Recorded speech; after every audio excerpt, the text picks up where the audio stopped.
नक्सलवाद हाय हाय हाय हाय हाय, अरे नक्सलवाद से आजादी।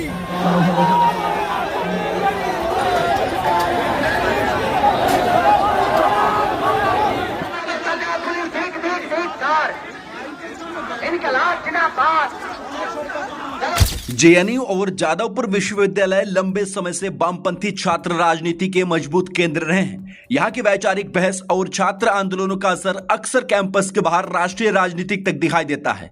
हालांकि इन्हें केवल कम्युनिस्टों का गढ़ कहना आज की पूरी तस्वीर नहीं है, फिर भी इनकी वामपंथी राजनीतिक विरासत, सक्रिय छात्र राजनीति और वैचारिक टकराव ही इन्हें लगातार सुर्खियों में बनाए रखते हैं।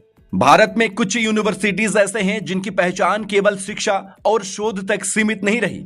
जवाहरलाल नेहरू विश्वविद्यालय और जादवपुर विश्वविद्यालय उनमें से प्रमुख हैं। दोनों ही परिसर अकादमिक गतिविधियों के साथ साथ छात्र राजनीति, वैचारिक संघर्ष और आंदोलनों के कारण लगातार चर्चा में रहते हैं। सवाल यह है कि आखिर इन दो विश्वविद्यालयों में ऐसा क्या है कि यहाँ की घटना अक्सर कैंपस की चार दीवारी से निकलकर राष्ट्रीय बहस का विषय बन जाती है। वामपंथी छात्र राजनीति की मजबूत जमीन। जेएनयू और जादवपुर विश्वविद्यालय लंबे समय तक वामपंथी छात्र राजनीति के मजबूत केंद्र रहे हैं। जेएनयू में वामपंथी छात्र संगठनों ने दशकों तक प्रभावशाली भूमिका निभाई है, जबकि जादवपुर यूनिवर्सिटी की राजनीति पर बंगाल की वामपंथी राजनीति संस्कृति की स्पष्ट छाप रही है। छात्र आंदोलनों, बहस और वैचारिक टकराव की परंपरा ने इन परिसरों को सामान्य विश्वविद्यालयों से अलग पहचान दी। हालांकि इन्हें केवल कम्युनिस्टों का गढ़ कहना आज की पूरी तस्वीर नहीं है। समय के साथ दक्षिणपंथी संगठनों, कांग्रेस समर्थित छात्र संगठनों, क्षेत्रीय दलों से जुड़े समूह और स्वतंत्र छात्र संगठनों की सक्रियता भी बढ़ी है, लेकिन ऐतिहासिक रूप से वामपंथी प्रभाव को इन परिसरों की राजनीतिक पहचान का महत्वपूर्ण हिस्सा जरूर माना जा सकता है। যখনই এরকম কিছু হয়েছে বাকিরা প্রতিবাদও করে না। টিএমসি এদেরকে পুষে রেখেছিল, দেশ বিরোধীদেরকে। আমাদের লোকেরা ওখানে সার্জিক্যাল স্ট্রাইক করেছিল। আমি বলেছিলাম এগুলো চলবে না, বন্ধ করুন, এবং সেদিন আমরা করেছিলাম। এসএফআই অফিস টফিস ভেঙে দেওয়া হয়েছিল। আবার যদি ওখানে এরকম দেশ বিরোধী গতিবিধি বা স্লোগান উঠে, একই ঘটনা ঘটবে, আবার সার্জিক্যাল স্ট্রাইক হবে। कैंपस की राजनीति, देश की राजनीति। इन विश्वविद्यालयों की सबसे बड़ी विशेषता यह है कि यहां होने वाली वैचारिक बहस अक्सर देश की राजनीतिक बहस से जुड़ जाती है। राष्ट्रवाद, अभिव्यक्ति की स्वतंत्रता, सामाजिक न्याय, आरक्षण, फीस, लोकतंत्र, सरकार की नीतियां और नागरिक अधिकार जैसे मुद्दे जब कैंपस में उठते हैं तो उनका राजनीतिक अर्थ भी निकाला जाने लगता है, और जेएनयू इसका सबसे चर्चित उदाहरण है।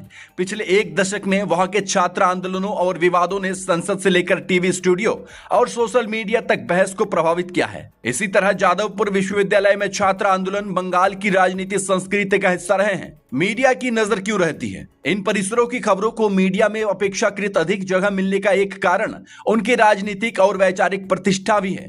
जिस विश्वविद्यालय को पहले से ही किसी खास विचारधारा के प्रभाव वाले परिसर के रूप में देखा जाता हो, वहां किसी राजनीतिक विवाद, आंदोलन या हिंसक घटना को सामान्य प्रशासनिक घटना के बजाय बड़े राजनीतिक संकेत के रूप में देखा जाता है।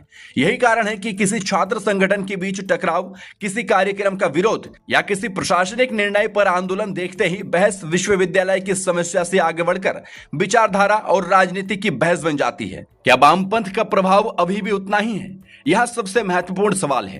दोनों परिसरों में वामपंथी राजनीति के ऐतिहासिक जड़ें मजबूत जरूर है, लेकिन राजनीतिक परिदृश्य स्थिर नहीं है। जेएनयू और जादवपुर में अलग अलग दौर में नए छात्र संगठन और नए राजनीतिक विचार मजबूत हुए हैं। इसलिए आज इन्हें केवल वामपंथ का किला कहना शायद वास्तविक स्थिति को सरल बना देना होगा। अधिक सही यहां होगा कि इन्हें ऐसे विश्वविद्यालय कहा जाए जहां वामपंथी राजनीतिक विरासत मजबूत रही है और जहां विभिन्न विचारधाराओं के बीच संघर्ष अधिक दिखाई देता है। असली वजह विचारधारा है या राजनीतिक महत्व? दोनों विचारधारा इन परिसरों को ऊर्जा देती हैं और राजनीतिक महत्व उनकी खबर को राष्ट्रीय मंच तक पहुंचाता है। यही कारण है कि जेएनयू और जादवपुर में छात्र राजनीति केवल छात्रावास, फीस या परीक्षा की समस्या तक सीमित नहीं रहती। वहां उठने वाला सवाल कई बार सीधे देश की राजनीतिक, लोकतंत्र और विचारधारा से जुड़ जाता है। जेएनयू और जादवपुर विश्वविद्यालय को समझने के लिए उन्हें केवल कम्युनिस्टों का गढ़ कहना पर्याप्त नहीं है। यह ऐसे परिसर हैं जहां वामपंथी छात्र राजनीति की लंबी विरासत, वैचारिक बहस की संस्कृति और सक्रिय छात्र राजनीति ने एक विशिष्ट राजनीति पहचान बनाई है। यही पहचान आज भी इन्हें खबरों में बनाए रखती है। दरअसल इन विश्वविद्यालयों की कहानी केवल यह नहीं है कि वहां कौन सी विचारधारा मजबूत है। बड़ी कहानी यह है कि भारत के विश्वविद्यालयों में विचारधारा, छात्र राजनीति और राष्ट्रीय राजनीति का रिश्ता कितना गहरा हो चुका है। जेएनयू और जादवपुर इसी रिश्ते के सबसे चर्चित प्रतीक है। सत्येंद्र प्रताप सिंह की रिपोर्ट।